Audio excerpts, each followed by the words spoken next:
Hello friends, class 8 अंदर मैथ्सનું chapter જે 1 છે તેની અંદર અલગ અલગ બધી પ્રોપર્ટી આવી ગઈ। મોસ્ટલી બધાને પ્રોપર્ટી ખ્યાલ આવી જ ગઈ હશે કે કઈ કઈ છે। આજે આપણે એની ઉપરના 2-3 સમ કરીએ। સપોઝ એક સમ છે, પહેલાં આપણે કોઈ પણ સાઇન વગરનો લઈએ, એટલે માઇનસની સાઇન વગરનો 2/3 × 4/5 પ્લસ 2/3 × 6/5।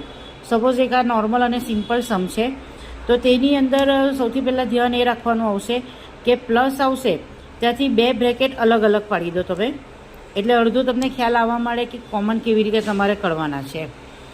હવે બંને બ્રેકેટની અંદર 2/3 કોમન છે, તો 2/3 બહાર કાઢીશું અને બીજા બ્રેકેટમાં લખીશું આપણે 4/5 જે આમાંથી રહ્યો અને પ્લસની સાઇન 6/5 ઇઝ ઇક્વલ ટુ 2/3 બ્રેકેટમાં બંનેનો ડિનોમિનેટર સેમ છે, છેદ એક સરખો છે, એટલે ઉપર જે છે ન્યુમરેટર તેનું થશે addition is equal to 2/3 bracket 6 + 4 એટલે 10/5। હવે બ્રેકેટ અને આ બંને જે છે તે બંનેની વચ્ચે એક જ સાઇન આવશે મલ્ટીપ્લાયની।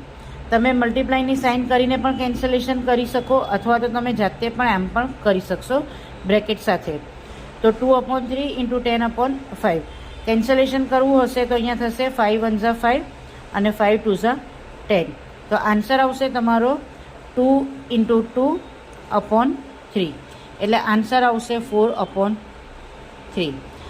આ એક નોર્મલ દાખલો આપણે લીધેલો આજના દિવસમાં કે કોઈ પણ સાઇન નથી, ખાલી એક વચ્ચે પ્લસની સાઇન મલ્ટીપ્લાયની છે, કોઈ પણ માઇનસની સાઇન નથી કે ગૂંચવાડો ઊભો થાય, તો બંનેમાં 2/3 કોમન કાઢ્યા ને બ્રેકેટમાં 4/5 પ્લસ 6/5 રાખીને સમ કર્યો।